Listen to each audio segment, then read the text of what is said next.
See, we are introducing a new another topic as per your syllabus, that is definitions, morphology, and their life cycle of viruses. See, the initially we will learn from the definition of viruses. Viruses are also a one type of microorganism, but the difference is that viruses are very small infective agent, means as compared to fungi, bacteria, rickettsial organism, when we'll compare, as the unique property of this viruses are their size. The size is very small as compared to other microorganisms. So that's what the word here mentioned, the organism, smallest organism and simplest life. What we will say in the viruses are smallest and more infective and simplest life of an organism. Those are called as viruses. See, in the viruses, they do not possess any cellular organization. And when we will see the prokaryotic cell or eukaryotic cell or a fungal cell, that is eukaryotic cell, we will see the certain sort of organelles in their cytoplasm. We will see the certain organelles in their cytoplasm, like nuclei, mitochondria, Golgi apparatus is in the eukaryotic cell. But in prokaryotic, some other like genetic matter, cytoplasm, vacuole, globules, that is fat globules, RNAs, we will see in the cytoplasm. But here in viruses, we won't see the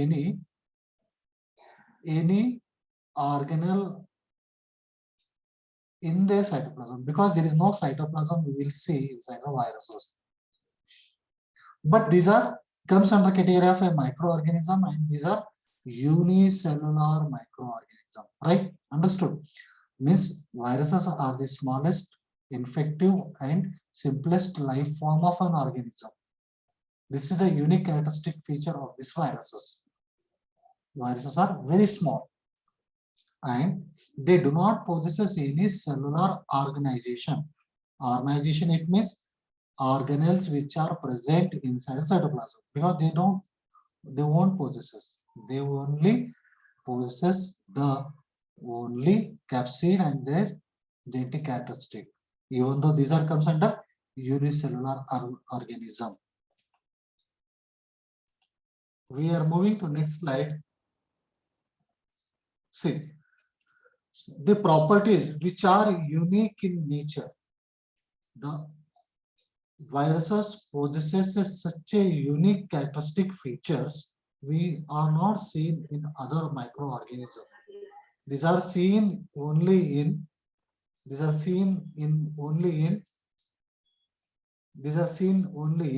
viruses. See, first characteristic or unique characteristic feature of viruses is they do not have cellular organization. It is already covered in introduction. Means the viruses, they doesn't consist any cellular organelle like bacteria, fungi or rickettsial organism. They does not consist any cytoplasmic content in their cell. Okay. Second characteristic feature of viruses is they consist only, remember this is one of the important characteristic feature of a virus. Viruses do not contain both nucleic acid, that is DNA or RNA. Viruses does not consist any nucleic acids which are in both, means does not consist both nucleic acid. They consist either DNA or RNA, but not never both. Means that they consist only DNA or RNA, but not both. This is the unique characteristic feature of a virus. See, third, another one important characteristic feature of viruses is these are obligate in nature and obligate intracellular parasites, means they infects the only a host cell, and their life cycle will start in the host cell. That's what they will infect the host cell. That's what they are, obligate intracellular parasite. Here, we won't see in enzymes, we won't see any enzymes, but the necessary protein synthesis enzymes, which are responsible for the production of the proteins which are necessary for the viruses, are seen inside the viruses, and which are responsible for the enzymes which are responsible for the only replication of protein, but not the others. Means there is a lack of enzymes, agree. But viruses doesn't contain the scarcity of enzymes, but lack of enzymes, but they consist the only protein synthesis, required protein synthesis enzymes in their machinery for their replication in the host cell. Okay. See, the viruses are multiplies, or their growth cycle is very complex, but they do not follow the binary fission or any other method. There is a special two methods of their growth cycle are lytic and lysozyme. By these methods only, the viruses are get multiplied. So usually these viruses are unaffected, means the antibacterial agent and antibiotics, they won't show much effect over the viruses. So students, these are the unique properties of viruses. These are seen in only in viruses, right? Moving to next slide. See the difference between viruses and bacteria. In this table, we will compare the virus with bacteria. Means here, this is a prokaryotic organism, and this is a virus, is also a microorganism, but not, it is differs from bacteria. So what are the differences are there in viruses and bacteria? We will see in following columns and rows. See, first characteristic feature, it is an ultra microscopic. What it is? It is an ultra microscopic because the viruses are very small in size. That's what we need a ultra microscope, electron microscope to visualize the viruses. This is viruses are ultra microscopic in nature.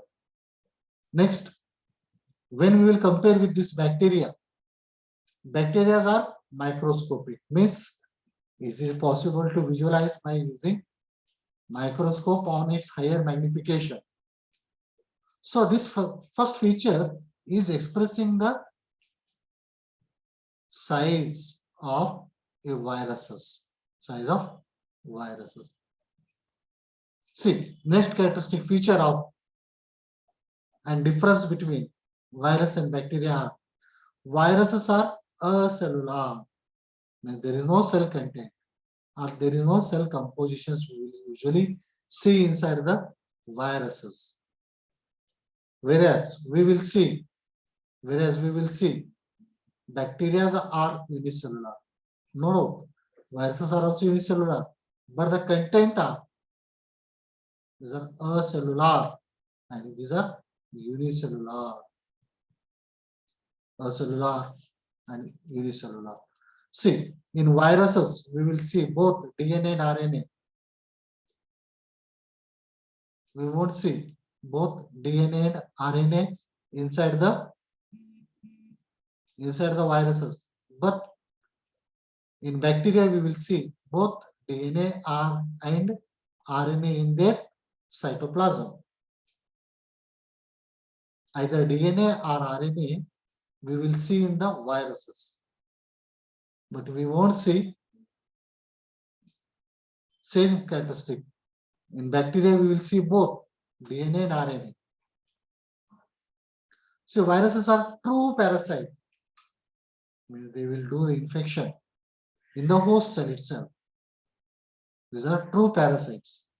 Bacteria, these are also a parasite and saprophytic and photosynthetics. See, viruses cannot grow or multiply in the outside the cell. They only grow in the host. But bacteria are also grows inside the cell as well as outside the cell, that is host cell. Means viruses are having the capacity to multiply inside the host itself, but bacteria cannot multiply. Bacteria can multiply inside the cell as well as outside the cell. Example of viruses are virus. There is pox virus, adenovirus, or poliovirus, Ebola virus, like that. These are the example. It is coronavirus, like that. Viruses are causes diseases, measles, pox, flu like coughing, AIDS, influenza type of diseases in human. But bacteria causes like pneumonia, dysentery, cholera, tetanus type of infections in the human. So this is the comparison between viruses and bacteria. Okay, we are moving to next slide. See, morphology of viruses. Extracellular infectious viral particle is called as a virion. Means a virion, what is meant by virion? A virion, it means it is a virus. Virion, it means it is also a virus. The virus which is ready to make an infection to the host or ready to make an infection, viral infection towards the host, that virus is called as virion or virion, right?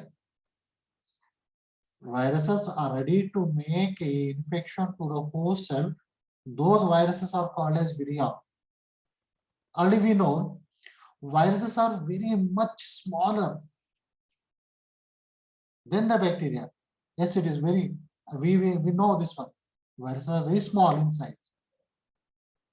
Hence, they cannot be easily filterable. These are not a filterable.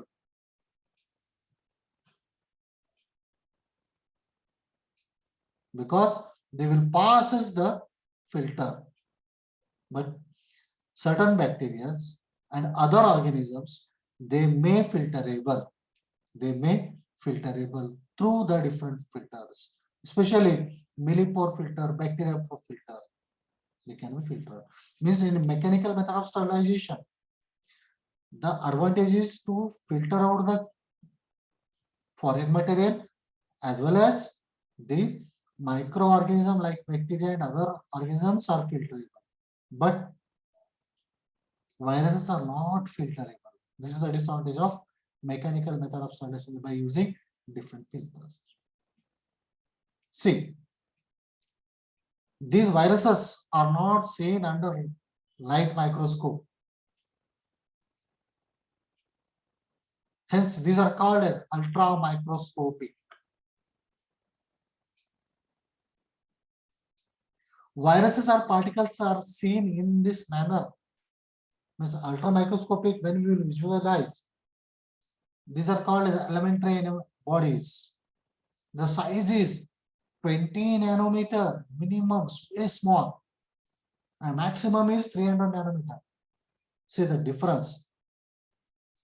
See the difference. The size is very small, that is 20 nanometer. The maximum is 300 nanometer. It's very small because viruses are expressed in the nanometer and bacteria and fungi are expressed in micrometer. The example of very small viruses is 20 nanometer, that is size is parvovirus. This is the smallest virus. And biggest virus, that is pox virus, it is about 300 nanometer. So this is the some little information on the morphological of viruses. Okay. Yes, sir. We are moving to next slide.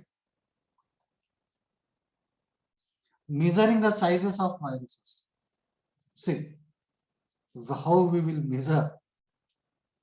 This may be measured through the colloidal membrane. Viruses are measured by through electron microscopic method, or they may be measured by sedimentation in the ultracentrifuge method, or they may be measured. Means the sizes of virus are may be measured,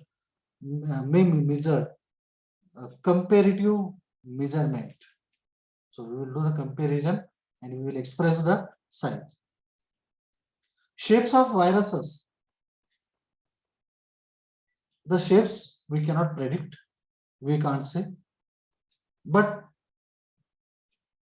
the arrangement of capsid, that usually we will say the shape of viruses. They might be a spherical, they might be irregular, or viruses might be a pleomorphic.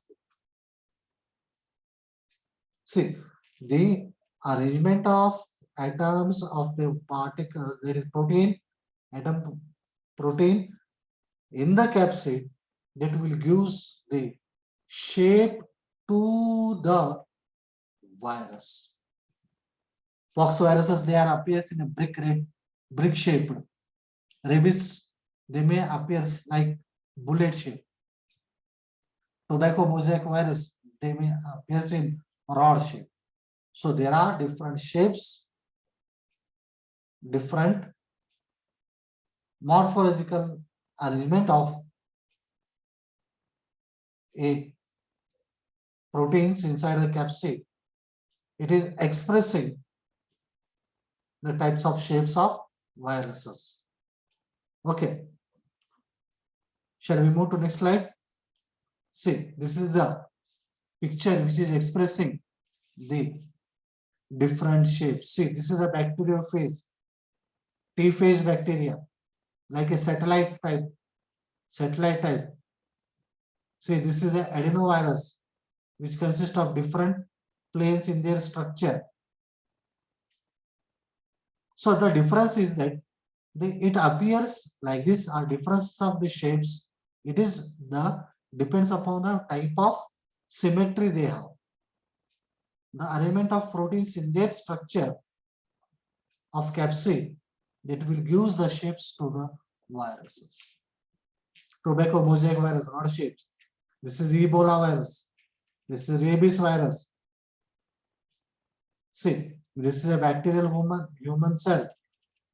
human red blood cell or bacterial cell are considered if it is so consider if it is not a human cell, or it may be a consider or assume that this one is the another bacterial cell, which is the any virus, T-phase bacteria or T-phase viruses are ready to make an infection to the human or other bacteria, then the virus which is nearer to the cell, then we will say this one is a virion. What it is?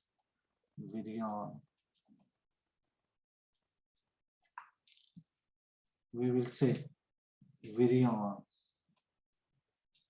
Like that. Right?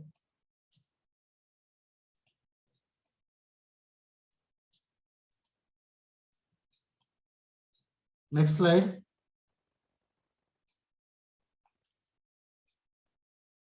Structure and chemical composition of the virus. See, already I told you there is a capsid, which is a covering of a nucleic material which are exist inside the viruses. So the capsids, they consist of a different capsomers. Capsomers are the proteins. This is the capsid is an arrangement of different capsomers. How they are arranged in the capsid, that is expresses the shape of bacteria. So these are surrounded by nucleic materials are surrounded by the capsid.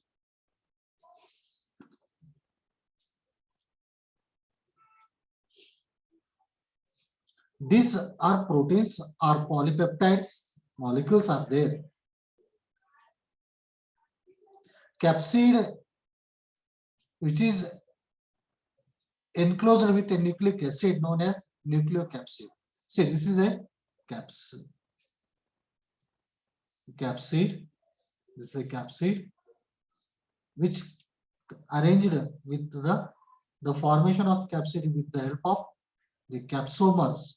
Capsomers are the proteins which are arranged in a particular manner or a particular symmetry. They are arranged, which gives the shape to the virus. So this is the genetic matter which is present in the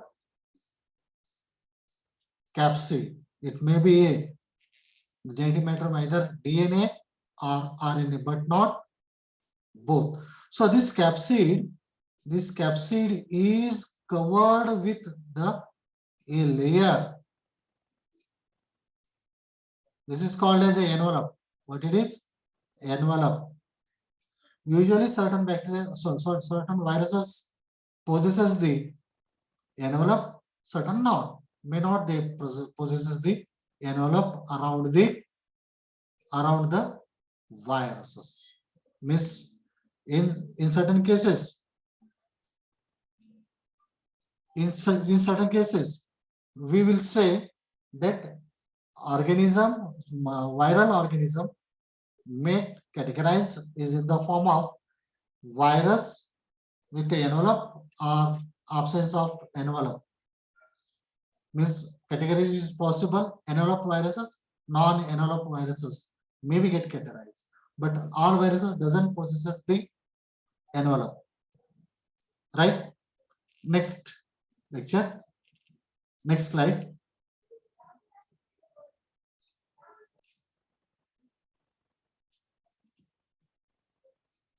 Functions of capsid. See, what are the roles? See, obviously, it is a covering of capsid is a covering of genetic matter. So it will protect the genes or genetic matters from physical destruction and enzymatic inactivation. Enzymatically, which will degrade the genetic matter, that can be protected by genome, that can be protected by capsid. And any physical matter which will bring the harms to the genetic matter, it also prevents the destruction. It also prevents the The capsids are protects the genetic matter or any other foreign organism which may bind to the viral cell that can be protected by the capsid. Means any other virus or other any organism may get infects to the virus that can be protected by the capsid. It facilitates the assembly and packing of viral genetic information. Means the capsid, it is an assembly of what it is. It is a packet of a genetic information of the virus. Means it consists of genetic information. So this capsid provides helps the transmit of virus from one host to another host. It also provides antigenic. It provides an antigenic effect. These antigenic effects are seen in certain viruses, but not all viruses. See the capsid, which will provide the symmetry to. It will provide the structural symmetry to the viruses. Now we will see what is meant by symmetry. Means that the symmetry means the arrangement of proteins inside the capsid. See, there are commonly known the symmetries are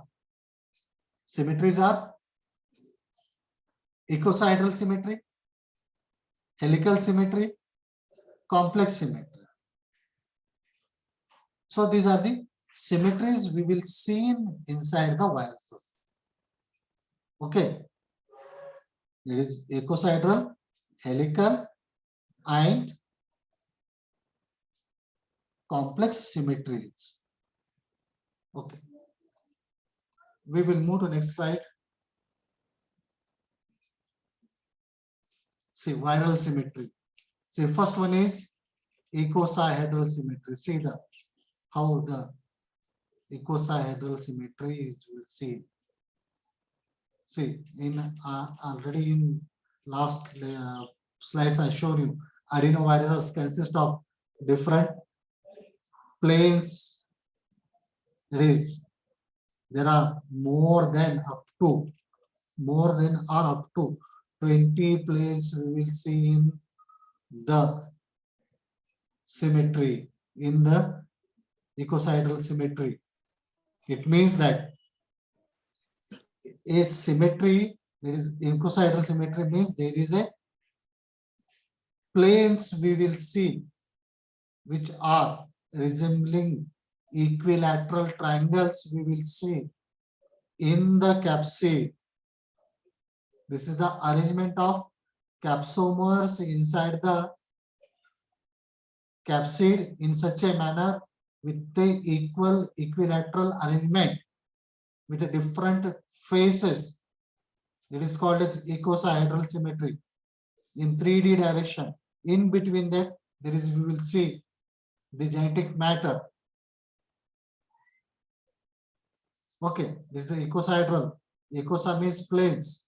In Greek word, there is a polygon, 12 vertical, 20 corners. Each fat side, there is equilateral triangles we will see. Pentagonal capsomers, vertices, hexagonal capsomers we will see. The examples of this icosahedral symmetries are adenoviruses. Okay. In coming lecture, in lecture we will see the helical symmetry and complex symmetry. Okay.